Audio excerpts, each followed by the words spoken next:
requires a ranking that can match. Hurry up!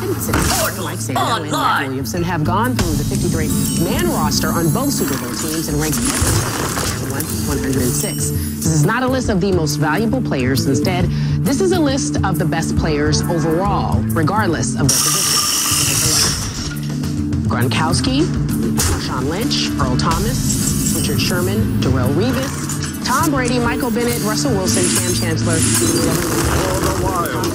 according to European insiders. So we asked this question since the clock is at 1. Do you believe he's the most valuable player at the Super Bowl? Skip. Stephen A. Smith. These two guys who I have great respect for, Mike Sanders and Matt Williamson, do this every year. Because I always respectfully disagree with their premise. I'm still not sure how it's I don't know. Stephen A., I don't know how to define this exactly, but here's what here's my list. This is Tom Brady, and number 2 is Russell Wilson. Period. End of story. And then there's a great gap down to whoever you want to rank 3, 4, 5, and 6. Explain. Let's go. With this, but truthfully, in the end, the National Football League is a quarterback's game. The New England Patriots go as Tom against what was it, 3 balls for 26 yards. Again, did he take 2 people to cover him every? Yeah, okay, so he had a major impact, even though he didn't catch a lot of balls for a lot of yards. But Stephen A. Smith, the only reason that the Patriots are in the Super Bowl is that Tom Brady brought them back twice from 14-point deficits against their nemesis, Baltimore Ravens, in Foxborough 2 games ago. Tom Brady was as great as he has ever been in that game. So you can't tell me that Gronk is more valuable. Another of the 2 or 3 or 4 maybe in the league most valuable clutch playmakers. There's Brady, there's Russell Wilson, there's Tony Romo. Peyton's in there, although his playoff record doesn't really indicate that. But in the end, Russell Wilson makes the plays that make the Seahawks go. Russell Wilson nearly beat his team last Sunday, and he saved his team last Sunday. I know Marshawn had a beastly game, but in the end, it was Russell Wilson. On this list, Marshawn, Earl Thomas, and Michael Bennett are ranked above Russell Wilson at number 8. I'm sorry. They do not rank Russell Wilson in the impact he will have on this Super Bowl. I have Russell Wilson at number 4 on my list, and I respect both of these guys, Sandor and Williamson. I do get a kick out of reading their stuff. It's very, very interesting. I agree with them. New England Patriots are not here.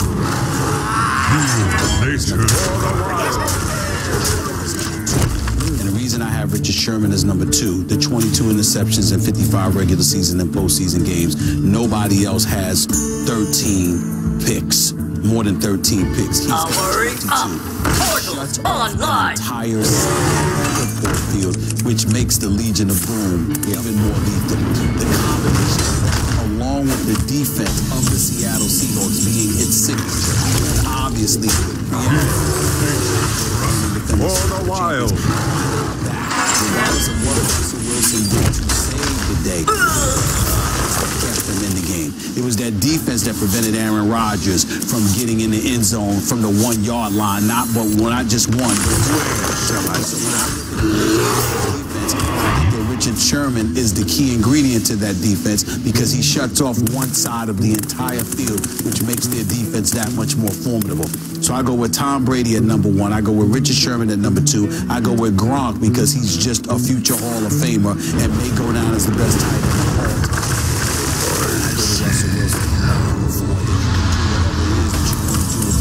of all time. Bobby Wagner, or whomever else you got on the list. Marshawn Lynch can't be ignored. Of course, he's in the top 5, top 6, or whatever.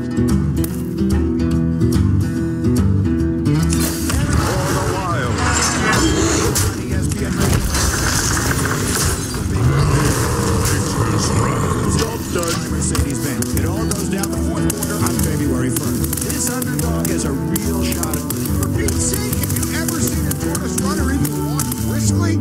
What the heck would that even look like? You are crazy. With the race, vote on Twitter for a chance to win your own receipt.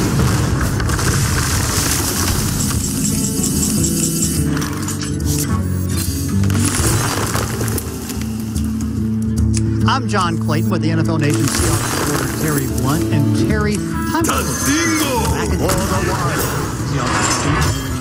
24-23. Remarkable scene about, you have Richard Sherman coming over to Tom Brady afterwards with the "You Mad Bro?" Give us a history lesson. Boy, oh boy, Sherman was really on fire about that today. Sherman says what people don't know about it is that he says Brady started the whole thing. He says Brady called them nobodies during the game. He also says that Brady is not the clean-cut kind of goody two-shoes guy that people think he is. And he said the whole "you mad bro" thing because they disrespected that Brady disrespected them. It is interesting that he kind of got on Brady a little bit today in the interview and saying that it all started with Brady disrespecting them, basically. So now let's get into the injury, the left elbow injury. It's a ligament injury, strain for Richard Sherman. How is he? He was even funny about that, John. He joked about it, said he was asked, "Are you still saying you're going to play?" He said, "That's my story and I'm sticking to it." He was asked about his range of motion with his elbow, and he said, "Well, if I hadn't slapped my brother, I'd still be able to." He said, "But my stiff arm is probably not going to be very good." So he even joked about that. He did get serious and say that in practice today, wear a brace, but they think that by game time he won't need the brace. He said that he really doesn't think it's going to limit him during the game. So that's very good news for Seahawks fans, obviously, maybe not so much for Patriots fans. We'll see. Terry, thank you. For more on the Seahawks, read the I've got the beast in my sleigh. For the Wilds.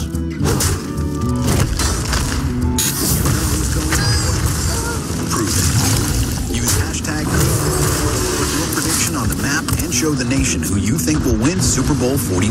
Verizon, powering fandom with the most powerful network.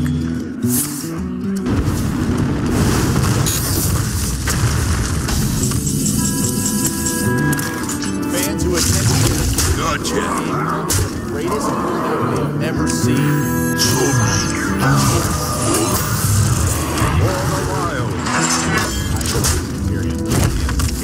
Let's welcome in Professor John Vidali, who's the director of the Pacific Northwest Seismic Network. They actually measure the crowd's reaction to certain plays.